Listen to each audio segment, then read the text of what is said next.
नमस्कार प्यारे बच्चों। आज मैं आपको नन्हा फनकार पाठ का सारांश बताने जा रही हूँ।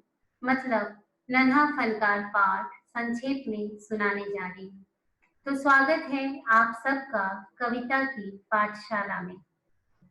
नन्हा फनकार कहानी एक 10 साल के बच्चे केशव की है।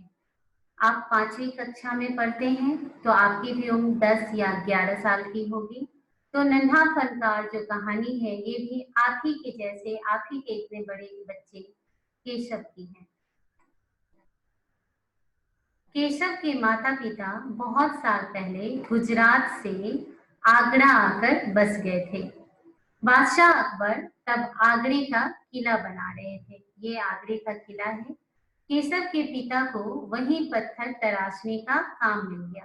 किले के लिए पत्थर तराशने का काम मिल गया और अब वह सीकरी में यह काम कर रहे थे। सीकरी में भी वो पत्थर तराशने का ही काम कर रहे थे। केशव भी अब काम सीख रहा था। केशव छोटा था लेकिन वो अपने पिता के साथ उसने काम सीखना शुरू कर दिया था। वह सीधी लकीरों वाली और घुमावदार डिजाइन, घंटियां और कड़ियां बनाना सीख गया था। ये घंटी है और ये कड़ी है। वह जानता था कि एक दिन वह भी अपने पिता की तरह बारीक जालियां, ये आप देख रहे होंगे कितनी बारीक महीन जाली बनी हुई है, महीन नफीस बेल बूटे। बेल बूटे कहते हैं किसी वस्तु पर अंकित कलाकृति, लताओं पेड़ पौधों के चित्र को कहते हैं हम बेल बूटे। यहाँ पे देखेंगे आप कि पत्थर पर बेल बूटे बने हैं, लताओं के पौधों के चित्र बने हैं और ये जालियां हैं। तो केशव जानता था कि वह भी अपने पिता की तरह बारीक जालियां, महीन नफीस बेल बूटे, कमल के फूल, लहराते हुए सांप और इठलाकर चलते हुए घोड़े, यह सब पत्थर पर उकेर पाएगा। इठलाकर मतलब होता है शान से, तो शान से चलते हुए घोड़े, ऐसे घोड़े भी वह पत्थर पर उकेर पाएगा, मतलब बना पाएगा। एक दिन वह अपने काम में डूबा हुआ था, तभी उसे एक आवाज सुनाई पड़ी, माशाअल्लाह, ये घंटियां कितनी सुंदर हैं, तुमने खुद बनाई है? केशव ने तल्खी से जवाब दिया, बेशक मैंने ही बनाई है। क्या मैं आपको पत्थरों पर नक्काशी करता नजर नहीं आ रहा? आदमी हंसते हुए बोला, दिखता तो है, पर तुम इतने छोटे हो ना। केशव बोला, मैं 10 साल का हूँ। केशव ने कहा, मैं कोई छोटा वोटा नहीं हूँ, मैं 10 साल का हो चुका हूँ। आदमी पास पड़े पत्थर पर बैठते हुए बोला, तब तो काफी बड़े हो। मैंने भी 13 साल की उम्र में एक लड़ाई में हिस्सा लिया था। अब केशव सोचने लगा कि ये आदमी है कौन।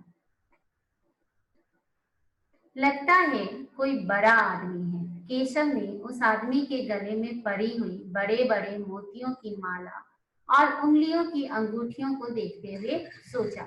बड़ा आदमी से यहाँ मतलब है कि कोई बड़े पद पर पहुंचा हुआ आदमी है या बहुत धनी मनी आदमी है। तभी पहरेदार आकर केशव से बोला, बेवकूफ, खड़ा हो। हुजूरे आला के सामने बैठने की जरूरत कैसे की तूने? झुक कर सलाम कर ली। तब केशव का माथा ठनका और उसे पता चला कि जिससे वह इतनी तल्खी से बात कर रहा था वह बादशाह अकबर है। केशव ने कातर नजरों से उन्हें देखा। कातर मतलब भयभीत नजरों से उन्हें देखा।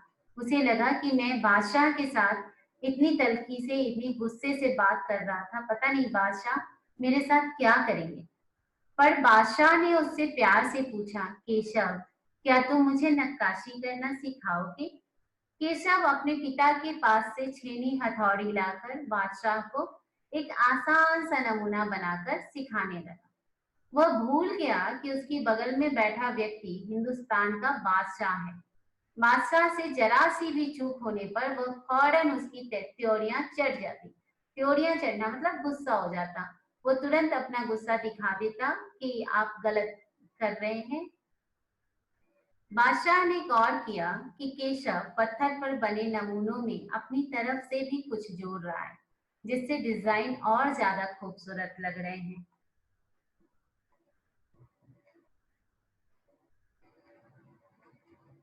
उसके काम करने के अंदाज को देखकर अकबर ने कहा, केशव, देखना, एक दिन तुम बहुत बड़े फनकार बनोगे। हो सकता है कि एक दिन तुम मेरे कारखाने में काम करो। बादशाह ने बताया कि एक बार लोग लोग सिकरी आकर रहने लगे, फिर वह यहाँ कारखाने बनवाएंगे जिसमें उनकी सल्तनत के सबसे बढ़िया फनकार और शिल्पकार काम करेंगे। केशव बोला, मैं वहां जरूर काम करना चाहूंगा। फिर आने का वादा करके और केशव से अपना काम जारी रखने के लिए कहकर बादशाह वहां से चले गए। फिर तो पूरे दिन संग तराशों के बीच केशव की ही धूम मची रही।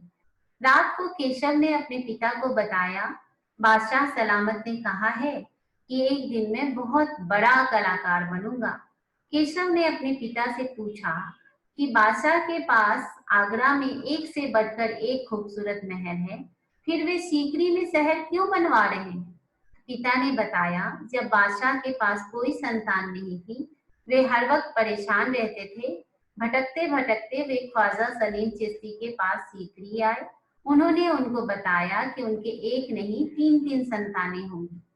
केशव ने कहा, अब समझा, इसीलिए उन्होंने अपने बड़े बेटे का नाम सलीम रखा है। पिता ने कहा, ख्वाजा सलीम चिश्ती के सम्मान में बादशाह ने सीकरी में नगर बसाने का फैसला किया और उसी शहर के लिए हम पत्थर तराश रहे हैं।